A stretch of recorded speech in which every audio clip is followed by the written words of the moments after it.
जय हिंद। नमस्कार दोस्तों, फिर से आप लोगों का स्वागत है आपका अपना यूट्यूब चैनल ओनली स्टडी कर। जैसा कि इस यूट्यूब चैनल के माध्यम से हिंदी व्याकरण और संस्कृत व्याकरण का पूरा फ्री वीडियो अपलोड किया जा रहा है, तो अभी आप लोग जाइए, लाइक सब्सक्राइब और दोस्तों के साथ शेयर जरूर कीजिए। इसी से मेरा हौसला बढ़ता है ताकि मैं आपको लिए नया नया जो चैप्टर है, टॉपिक है, वो पढ़ा सकूँ। अभी हम लोग के हाल फिलहाल में चल रहा है काल। काल के बारे में क्या है, तो पहला टॉपिक मैंने पढ़ा दिया है। काल को काफी डिटेल में मैंने समझाया, जिसमें अभी काल के प्रकार को हम लोग पढ़ेंगे कि काल 3 प्रकार के: भूतकाल, भविष्यत काल और वर्तमान काल। वर्तमान काल के बारे में कल के टॉपिक में मैंने पढ़ा दिया है। आज पढ़ रहे हैं हम लोग भूतकाल और इसके बाद पढ़ लेंगे भविष्यत काल। यानी 3 टॉपिक में 3 वीडियो बनेगा, उसका पूरा काल समाप्त हो जाएगा। एक भी क्वेश्चन नहीं छूटेगा, चाहे आप 10th में हो, 9th में हो, 11th 12th किसी भी क्लास में हो। यहाँ तक कि कॉम्पिटेटिव एग्जाम में जाओगे तो वहां से प्रश्न जो भी प्रश्न बनेगा, एक ही प्रश्न नहीं छूटेगा। आइए यहाँ पर देखते हैं भूतकाल क्या होता है। तो देखो, क्रिया के जिस रूप से कार्य की समाप्ति का बोध होता है। भूत का मतलब होता है, बताओ कोई व्यक्ति भूत कब बनता है? अरे मर जाता है, समाप्त हो जाता है कि नहीं?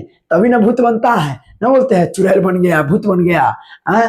तो भूतकाल का मतलब होता है कि क्रिया के जिस रूप से कार्य की समाप्ति का बोध होता है, यानी कार्य जब समाप्ति का बोध का पता चले तो उसे कहते हैं भूतकाल। वही बात लिख दी कि बीते हुए समय में हो। और भूतकाल यानी कि भूतकाल का मतलब हो गया कि क्रिया के जिस रूप से कार्य की समाप्ति का बोध होता है, लेकिन यह किस काल में? तो बताता है कि बीते हुए समय में हो। बीते हुए समय में हो, उसे भूतकाल कहते हैं। जैसे भोलू आया था, भोलू आया था, आया तो था लेकिन भूतकाल की बात हो रही है। उसी प्रकार मैंने खाया, यानी मैंने खाया तो बात बीत गया, है कि नहीं? तो इस तरीके से मैंने भूतकाल को पढ़ लिया। भूतकाल क्या होता है, भूतकाल के भेद को हम लोग पढ़ लेते हैं एक एक करके। देखो भूतकाल के भेद, तो भूतकाल के 6 भेद तो ऑब्जेक्टिव में ये भी टपका देता है प्रश्न कि भूतकाल के कितने प्रकार है, तो वर्तमान काल के कितने प्रकार है, उसी प्रकार जो भविष्यत काल के कितने भेद है। इस तरीका से प्रश्न आ जाता है। आजकल ऑब्जेक्टिव की संख्या ज्यादा है तो कहीं से प्रश्न बनने की संभावना हो सकती है। तो यहाँ पर देखो भूतकाल के भेद है, तो भूतकाल के 6 भेद है, जिसमें पहला है सामान्य भूत। क्या होता है सामान्य भूत? देखो सामान्य भूत का मतलब है कि जिससे भूतकाल की क्रिया के विशेष समय का ज्ञान न हो, यानी जिससे भूतकाल की क्रिया के विशेष समय का ज्ञान न हो। यानी भूतकाल में रहेगा, लेकिन क्या बताया कि जिससे भूतकाल की क्रिया के विशेष समय का ज्ञान न हो। इसमें समय नहीं दिया रहेगा, विशेष समय का ज्ञान ना हो, ज्यादा खास बातें ना हो, विशेष समय की ज्ञान की बातें ना हो, तो उसे बोलते हैं सामान्य भूत। यानी नॉर्मल सी बात होगी लेकिन भूतकाल में ही होगा, तो उसे बोलेंगे सामान्य भूत। यानी जिससे भूतकाल की क्रिया के विशेष समय का ज्ञान ना हो। भूतकाल का तब भूत होगा लेकिन ज्यादातर नहीं, विशेष नहीं, है ना? यानी थोड़ा बहुत, तो विशेष समय का ज्ञान न हो। जैसे सीता आई, सीता आई, राम गया।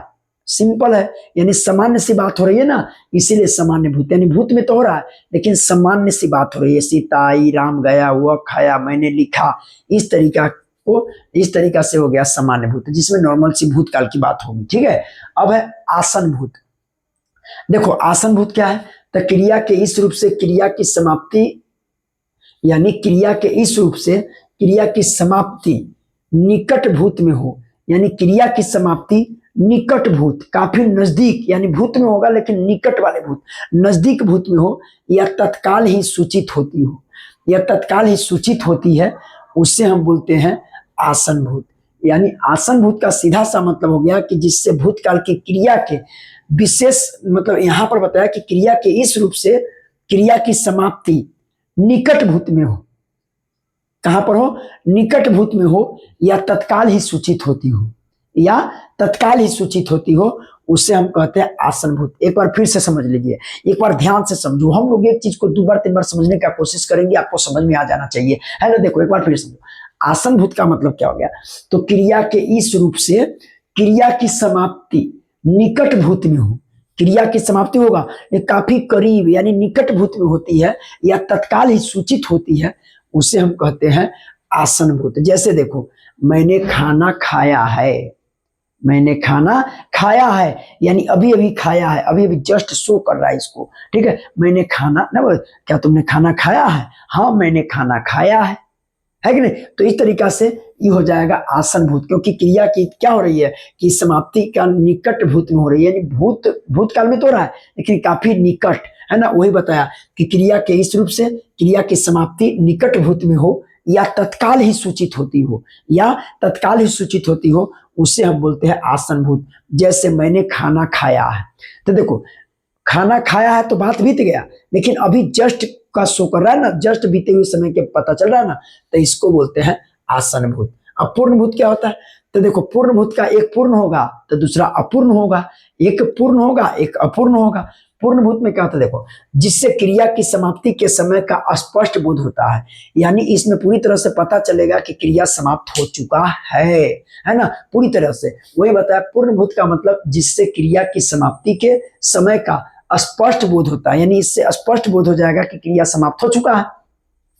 तो क्रिया की समाप्ति के समय का स्पष्ट बोध होता है कि क्रिया को समाप्त हुए काफी समय बीत चुका है, क्रिया के समाप्त हुए काफी समय बीत चुका है, यह स्पष्ट होता है, तो उससे हम बोलते हैं पूर्ण भूत। यानी पूरी तरीके से समाप्त होने की जो होती है, समाप्त हो गई होती है, उसे बोलते हैं पूर्ण भूत। जैसे देखो, तुमने मेरा घर देखा था, यानी पहले तुमने मेरा घर देखा था, तुम पहले परिचित, यानी पहले जानते थे तुम कि तुमने मेरा घर देखा था। तो इससे क्या शो हो रहा है कि भाई तुमने मेरा घर देखा था, यानी पहले ही जान चुके हैं, बहुत यानी बीता हुआ समय का पता चल रहा है। तो इसे हम बोलते हैं पूर्ण भूत, यानी पूरी तरीका से तुमने मेरा घर देखा था, तुमने पुस्तक पढ़ा था, यानी कि पढ़ लिया था, तुम अवगत थे पहले से, पूरी तरह से पूर्ण भूत की बात हो रही है, तो इसे बोलते हैं पूर्ण भूत।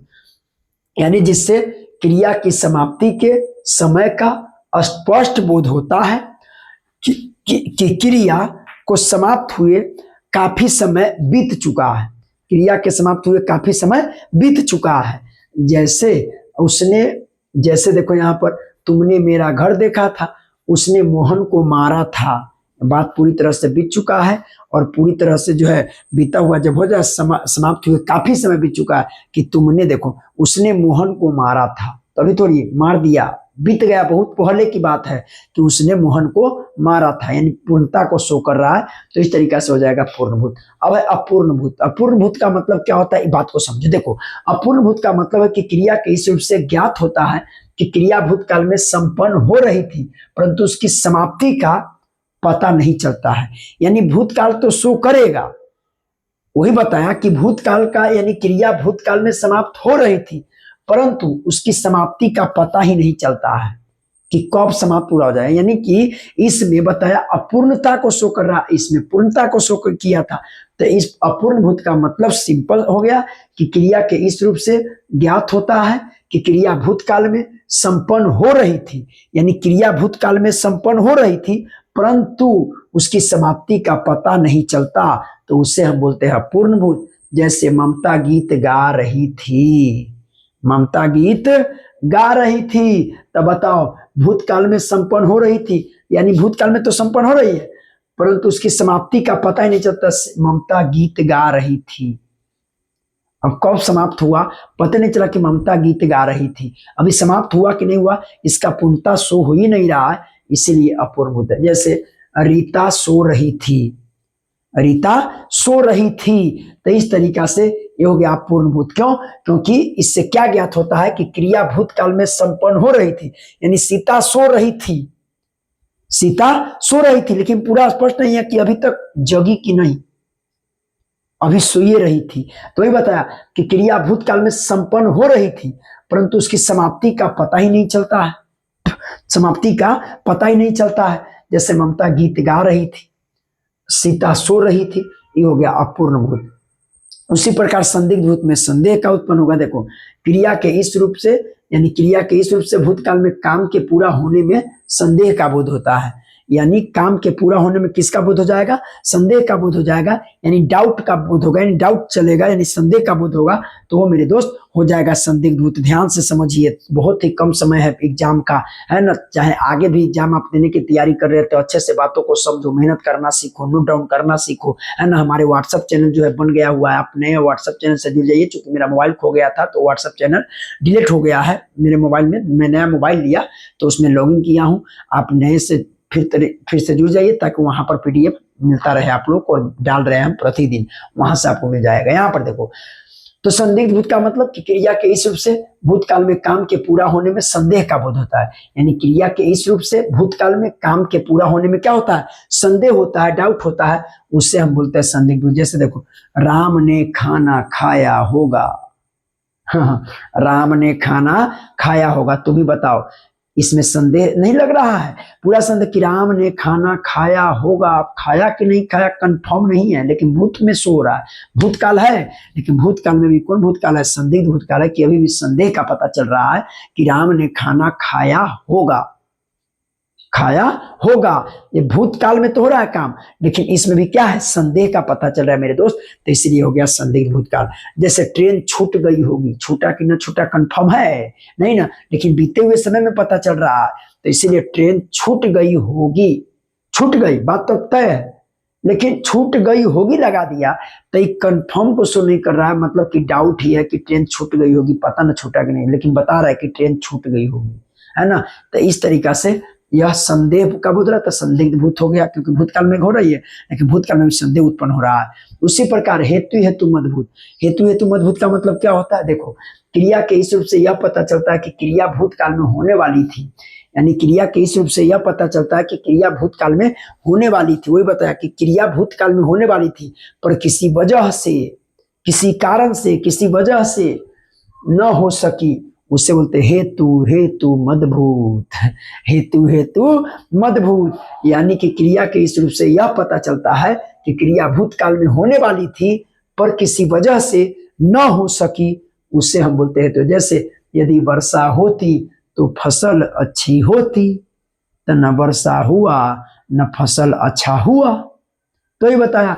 तो देखो क्या क्रिया के इस रूप से पता चला क्रिया भूतकाल में होने वाली थी, यदि वर्षा होती, भूतकाल में हो, भूतकाल में वही बताया कि भूतकाल में होने वाली थी पर किसी वजह से, वजह क्या है कि यदि वर्षा होती तब क्या होता? फसल अच्छी होती। तो फसल अच्छी कब होती? जब वर्षा होती, जब वर्षा होती तो फसल अच्छी होती। तो ही तो बताया, पर किसी वजह से न हो सकी, यानी फसल क्यों नहीं हो सकी? क्योंकि वर्षा नहीं हुई, इसलिए तो होता है यदि वर्षा होती तो फसल अच्छी होती, न वर्षा अच्छी हुई न फसल अच्छी हुई। समझ रहे हो ना।